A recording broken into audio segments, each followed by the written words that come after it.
Olá pessoal, sejam bem-vindos a mais uma videoaula do curso de Fenômeno de Transporte. Eu sou o professor Carlos Roberto e vamos então nessa videoaula apresentar a análise diferencial do escoamento. É um conteúdo novo, essa é a primeira parte desse conteúdo do curso que foi dividido em 4 partes. Nessa primeira parte eu vou apresentar os fundamentos, uma introdução geral a essa temática e também vou deduzir a equação da continuidade, que é a lei da conservação da massa, só que aplicada a um volume de controle infinitesimal, de dimensões infinitesimais. Vamos começar então. Só para a gente relembrar e situar vocês onde é que exatamente a gente está no curso. Então, na primeira parte do curso nós vimos a estática e agora estamos começando a ver a parte de escoamentos. Na parte de escoamentos, a gente subdividiu o escoamento em cinemática dos fluidos, uma análise qualitativa, e a dinâmica dos fluidos e a análise quantitativa do escoamento, tá? Onde a gente começa a considerar as forças que estão envolvidas no problema. No módulo anterior, nós estudamos a análise integral do escoamento, ou seja, a gente usa essa análise através do teorema do transporte de Reynolds para fazer balanços globais em volumes de controle e aí conseguir então determinar características do escoamento de forma mais geral, aplicada ao volume de controle, tendo como base a variação das propriedades extensivas dentro do volume de controle e os fluxos de propriedades extensivas que atravessam os volumes de controle. A partir de hoje, a gente vai então estudar a análise diferencial do escoamento. A análise diferencial do escoamento é uma análise local, certo? Onde precisamos obter as características do escoamento, só que em pontos específicos dentro do volume de controle. Então, para isso, o que é que a gente faz?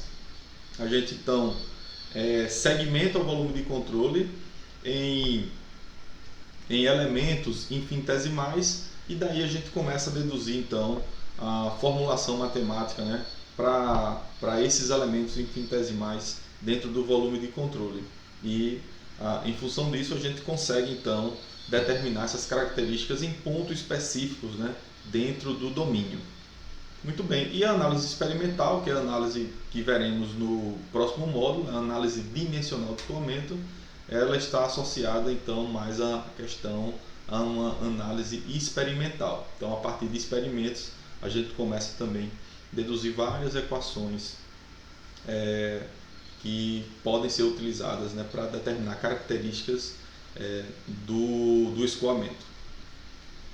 Muito bem, então a análise diferencial do escoamento, ela, como eu falei, é uma análise microscópica. Então a gente usa equações diferenciais e faz uma análise microscópica dentro do volume de controle para determinar exatamente o que é que está acontecendo, em termos de, por exemplo, a variabilidade da velocidade dentro do volume de controle, de pressão, da energia. Então a gente começa a enxergar características de escoamento em regiões de interesse no domínio espacial. Muito bem, a análise do escoamento ela pode ser feita em duas formas, a análise global macroscópica e a análise local, que é a análise microscópica. Então a gente vai focar exatamente na análise local de massa, de quantidade de movimento, de energia dentro do volume de controle. Então a solução dessas equações diferenciais que são produzidas a partir da análise diferencial do escoamento, ela dá informações do campo de velocidade, de pressões dentro do volume de controle. Muito bem, o escoamento, ele, assim como a gente viu na análise integral do escoamento, o escoamento ele é regido por diversas leis. Então, na análise integral do escoamento, a gente viu 3 leis. A lei da conservação da massa, a lei da conservação da quantidade de movimento e a lei da conservação da energia. Nessa unidade, nesse módulo, A gente também vai ver, né, todas essas leis, só que numa análise, numa análise diferencial, usando uma análise diferencial para então deduzir essas equações. Tá? Então, a equação da conservação da massa na análise diferencial do escoamento ela é chamada de equação da continuidade. Então, a gente vai ter a equação da continuidade, a gente vai ter a equação da quantidade de movimento, né, que ela é baseada na segunda lei de Newton, e a primeira lei e a segunda lei da termodinâmica.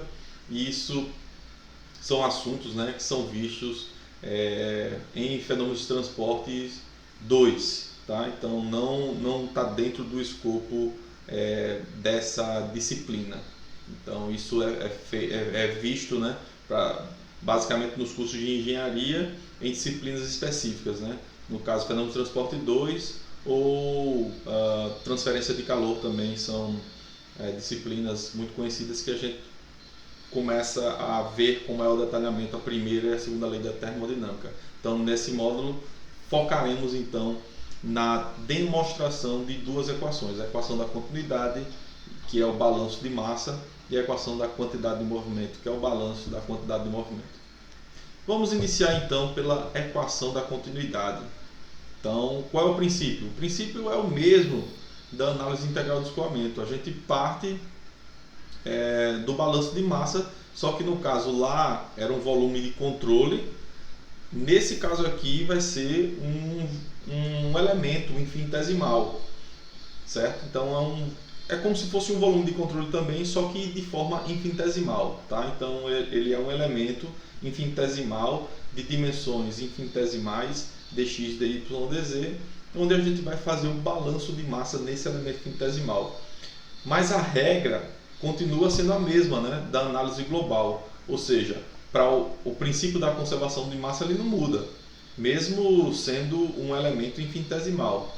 Qual é o princípio da conservação da massa? A taxa que entra, a taxa de massa que entra, menos a taxa de massa que sai, é igual à variação de massa interna dentro do elemento infinitesimal.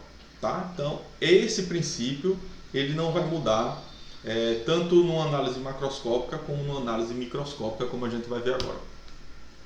Então vamos lá, vamos tratar o nosso elemento infinitesimal. A gente vai adotar um prisma retangular de dimensões infinitesimais, dx, dy, dz. Aqui está o nosso sistema de coordenadas, x, y e z. E a gente vai fazer então um balanço de massa nesse elemento infinitesimal. Então aqui eu tenho a vazão mássica que entra na face da esquerda, a vazão mássica que sai na face da direita. A vazão mássica que entra na face de trás, a vazão mássica que sai na face da frente, a vazão mássica que entra na face de baixo e a vazão mássica que sai na face de cima. Então a gente vai fazer esse balanço, né? Então, em função do que está entrando e saindo, vai acontecer variação de massa dentro desse elemento infinitesimal. Muito bem. Então, vamos começar então pela a taxa de massa, né? Como é que a gente consegue achar essa taxa de massa, que é a vazão mássica? A gente viu na cinemática, né, que a vazão mássica ela pode ser estimada por aquele fluxo, né, em função do que está acontecendo, da variação da massa, taxa de massa que está atravessando uma seção transversal. Se a gente considera, né, então, que a minha área é infinitesimal e que não vai ter variação de propriedades, né, do escoamento ali, por exemplo, como velocidade ou a propriedade do próprio fluido mesmo, né, com uma densidade absoluta, então a taxa de massa ou a vazão mássica que atravessa uma face infinitesimal de dimensões infinitesimais é dado por esse produto aqui, que seria a velocidade vezes a área vezes a densidade absoluta. Tá? A taxa de variação interna, escrita também em linguagem diferencial, ela é bem simples, né? O que seria a taxa de massa? A taxa de massa seria a variação da massa no tempo, ou seja, dm dt. Só que o m ele pode ser escrito como a densidade absoluta vezes o volume. E o volume, no caso de um elemento finitesimal de dimensões já fixas, né? O volume é dado por dx, dy, dz, e esse volume aqui ele é fixo, né? Não varia no tempo, então ele pode sair dessa derivada parcial. Então a variação, essa taxa de variação interna da massa, em linguagem, né, escrito na sua forma diferencial, é dado por d rho dt, dx, dy, dz. Muito bem, então vamos fazer os balanços de massa. Vamos começar então pelo balanço de massa dos fluxos que entram. Quais são os fluxos que entram? Então eu tenho fluxo que entra na face da esquerda, na face de baixo, na face de trás. Na face da esquerda, a vazão mássica na face da esquerda é a densidade absoluta vezes a componente V vezes dx dz, que é a área da face, dx dz. E o V seria a componente de velocidade na direção, na direção ali da perpendicular, né, à face da esquerda. Então essa componente de velocidade é a componente V. Muito bem, embaixo eu tenho a componente W, você vê que a equação é análoga, o que muda vai ser a componente da velocidade, que é W, vezes a área. E a área da face de baixo é dx dy, na face de trás eu tenho que a componente é a componente U e a área dy dz. As outras vazões mássicas, as vazões mássicas de saída, a gente pode obter em função da série de Taylor, porque se a gente conhece o valor, né, de uma informação em uma face, a gente pode então determinar o valor daquela propriedade na outra face, na face oposta, usando então uma série de Taylor, né? A série de Taylor nada mais é do que uma aproximação desse valor que está próximo, né, a um valor conhecido, usando então uma álgebra, né, diferencial. Então, por exemplo, o valor da densidade vezes a velocidade na face da direita, ele é estimado então baseado na informação da face da esquerda. Então, que valor vai ser então na face da direita? Vai ser o valor na face da esquerda, que é a densidade vezes essa componente de velocidade na direção y, mais um diferencial. Então esse termo aqui é o termo que vem da série de Taylor para exatamente fazer a aproximação, para saber qual é o valor dessa propriedade aqui na face da direita. Então esse termo aqui seria dy de quem? Quem é o argumento, né? ρv dy. Tá? Então esse aqui é o termo referente à série de Taylor. Vezes a área. Quem é a área ali na face da direita? Dx dy. Então a gente faz a mesma coisa, né, nas outras faces que tem saída, né, de taxa de massa, que no caso aqui é a direita, a face de cima e a face da frente. Então é muito análogo aqui, né? Então só muda aqui a questão do diferencial, mas a aplicação da equação da série de Taylor é a mesma. E as áreas, né? As áreas obviamente vão mudar, né, também, né?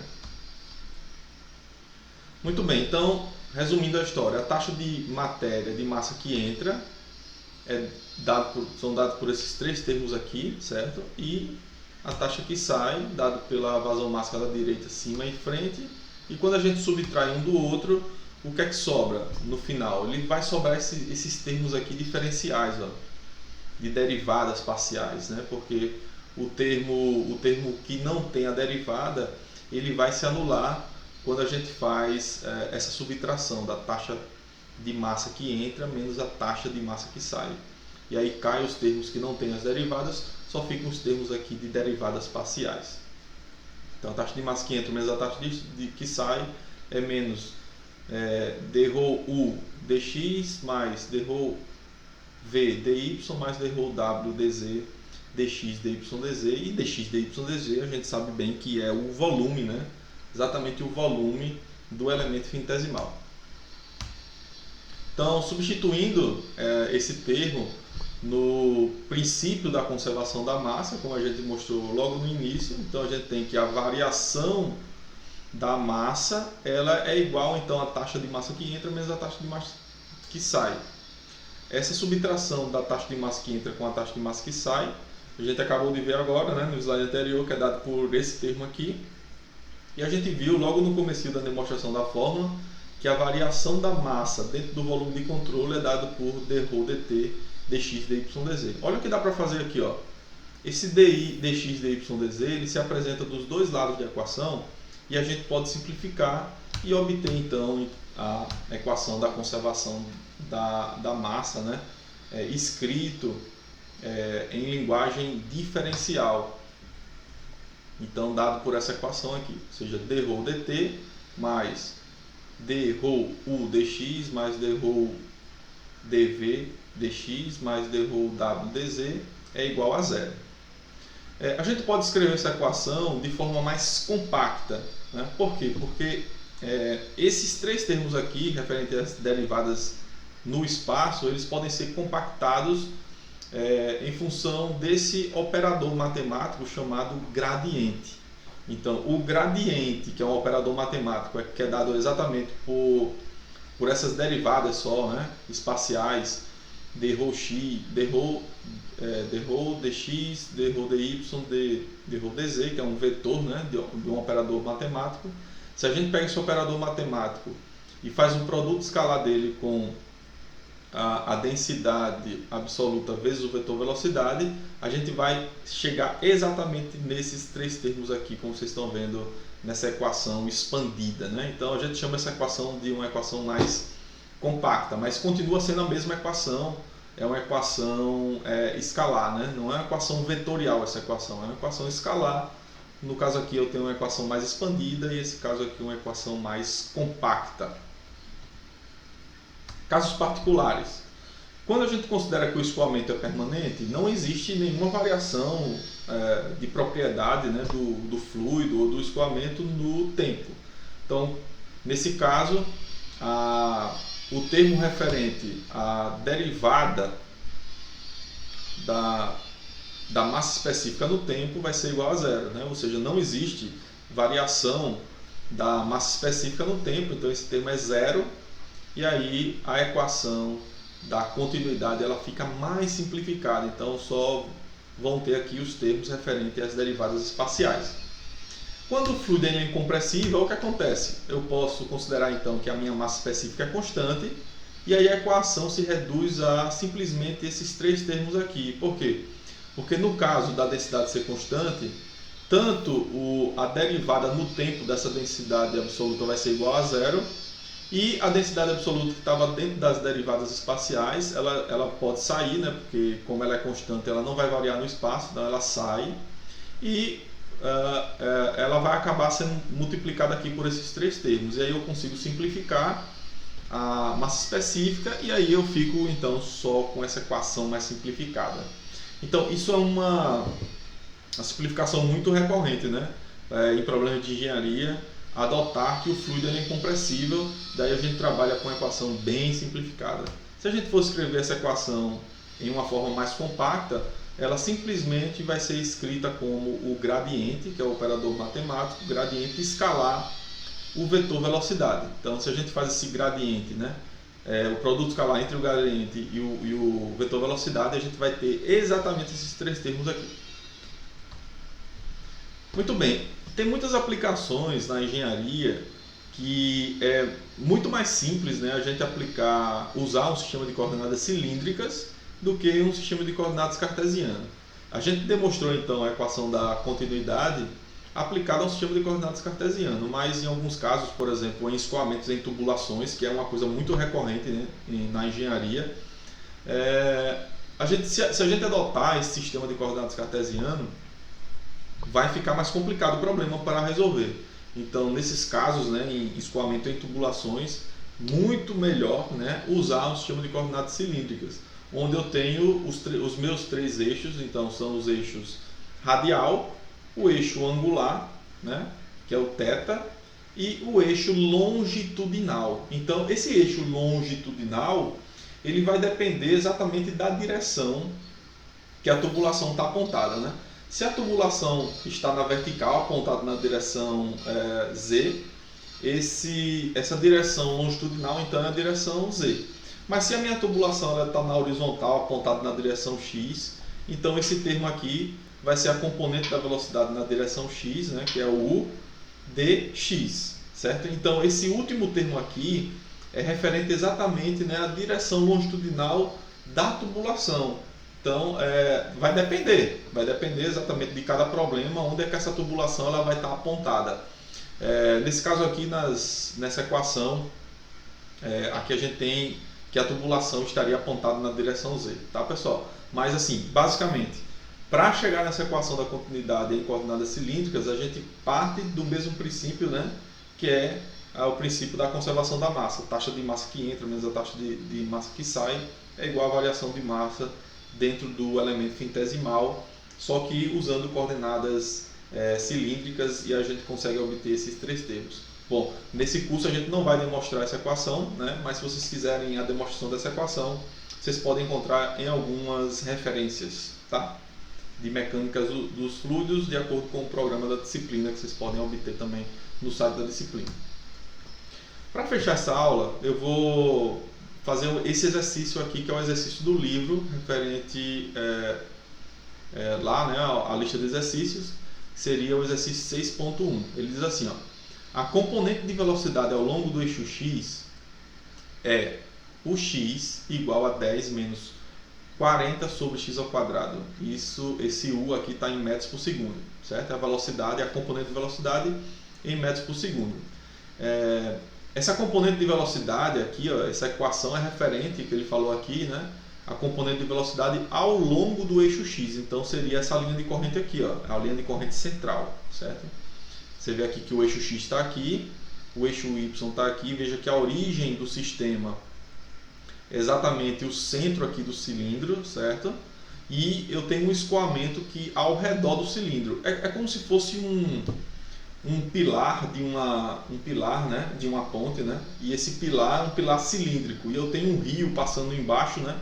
Então o rio ele vai chegar aqui, ele vai contornar, o escoamento ele vai contornar esse pilar cilíndrico, tá? E a equação referente a essa linha de corrente central, que vai exatamente, né, interceptar o cilindro exatamente aqui nesse ponto, que a gente chama, né, um ponto de estagnação, né, porque aqui exatamente nesse ponto o vetor velocidade ele é nulo, né, porque vai atingir aqui, né, de forma perpendicular, e o vetor velocidade aqui vai ser nulo. E aí o que é que ele pede no problema? Ele pede então qual é o raio do cilindro. Muito bem.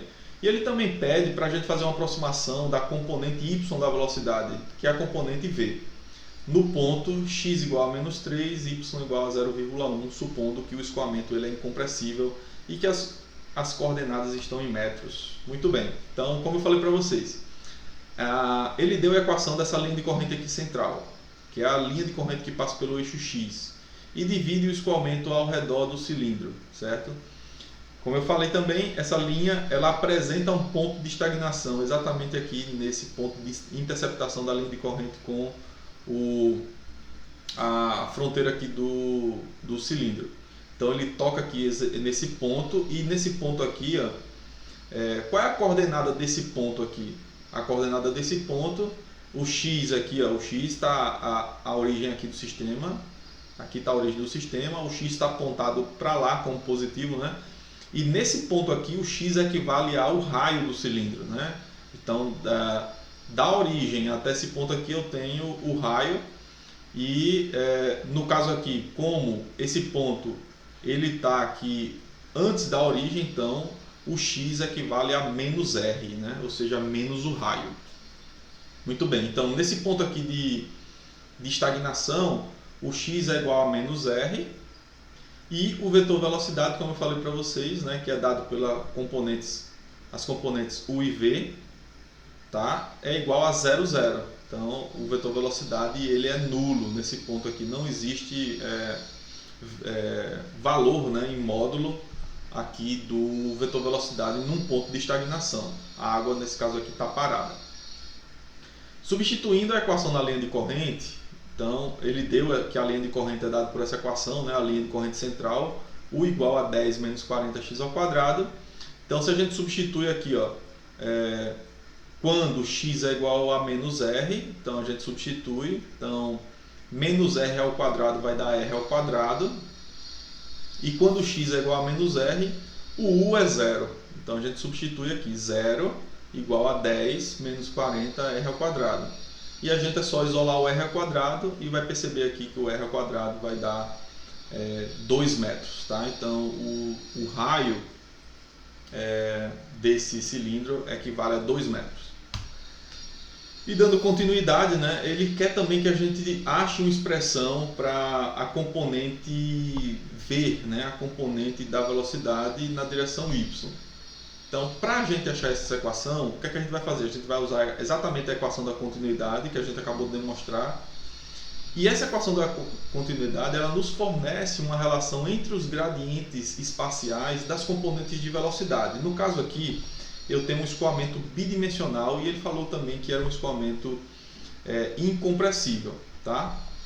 Então, nesse caso aqui, para um escoamento bidimensional e incompressível, a equação da continuidade ela se reduz a esses dois termos, du dx mais dv dy igual a zero. Ou seja, o que é que ele quer? Ele quer saber quem é a expressão do v, né? Então eu vou isolar aqui a derivada com relação à componente da velocidade na direção y, então eu vou isolar esse termo aqui, ou seja, dv dy é igual a menos u dx. Quer dizer o seguinte, resumindo a história, se eu acho a variação da velocidade dessa componente aqui da velocidade na direção x, eu também consigo determinar como é que essa componente de velocidade está variando na outra direção. Então, essa relação aqui, ó, bem interessante, né, que a equação da continuidade nos dá. Então, o que é que a gente vai fazer? Então, a gente vai determinar quem é v, baseado, então, no conhecimento da variação da velocidade dessa componente aqui, ó, de velocidade na direção x. Muito bem, então vamos começar aqui a determinar quem é du dx. Então, nessa linha de corrente central, du dx equivale a quanto? Bom, ele já deu u, né? A gente conhece a equação da velocidade dessa linha de corrente, dessa componente aqui. Então, du dx vai ser du de... quem é o u? 10 menos 40x ao quadrado, né? Então, eu tenho que derivar essa equação em relação a x. Derivando essa equação em relação a x, a derivada de uma constante é zero, e a derivada desse termo em relação a x vai dar exatamente 80 sobre x ao cubo. Então, é só derivar nessa função aqui em relação a x, vai dar esse valor 80 sobre x ao cubo. Se a gente substitui na equação da continuidade, ou seja, dv dy é igual a menos du dx. Quem é du dx? 80, acabamos de mostrar, né? 80 menos x ao cubo. Muito bem, o que é que a gente quer determinar? A gente quer determinar quem é a velocidade, a componente v da velocidade. Então, essa componente v aqui está dentro da derivada. O que é que eu vou fazer?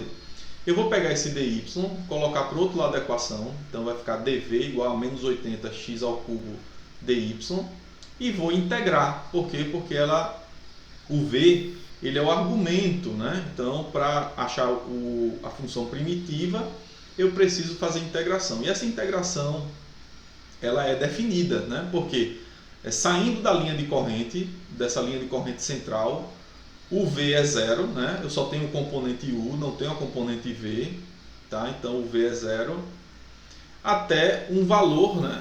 V que eu não sei quem é, tá? Então de zero, né? Que é a linha central, até um valor que eu quero determinar v. E o y, essa integração aqui, né? O elemento de integração é y, então essa integral também é definida, e na linha central o y ele é zero, e em um ponto qualquer o y vai ser igual a y, né? Então vai ser, vou deixar aqui genérico. Observem o seguinte, né? Que essa integral do lado esquerdo ela é fácil, a integral de dv é v. De 0 a v equivale, né, exatamente ao v. E o meu elemento de integração dessa integral do lado direito é o y, certo? Então, tudo que não for y é uma constante. Então, veja que esse termo aqui, ó, não depende de y, não é uma função de y. Então, todo esse termo ele pode sair da integral e eu vou ter uma integral simples, uma integral de dy, que é y, de 0 a y, então o resultado vai ser y. Então o resultado dessa equação aqui seria v igual a menos 80 y sobre x ao quadrado. O que é que ele quer achar? Ele quer achar quem é o valor da componente v nesse ponto, onde o x é igual a menos 3 e o y é igual a 0,1. Então é só substituir. Onde tiver x, coloca menos 3. Onde tiver y, coloca menos 1. Então o resultado, nesse caso aqui, deu 8 sobre 27 metros por segundo. Então, bem simples, é um exercício só para que a gente comece a aplicar a equação da continuidade escrita, né, na forma diferencial. E na próxima aula, então, a gente vai fazer a demonstração da equação da quantidade de movimento, certo, para vocês, e também fazer alguns outros exercícios, tá? Espero que vocês tenham gostado dessa aula e a gente se vê na próxima. Obrigado, até logo.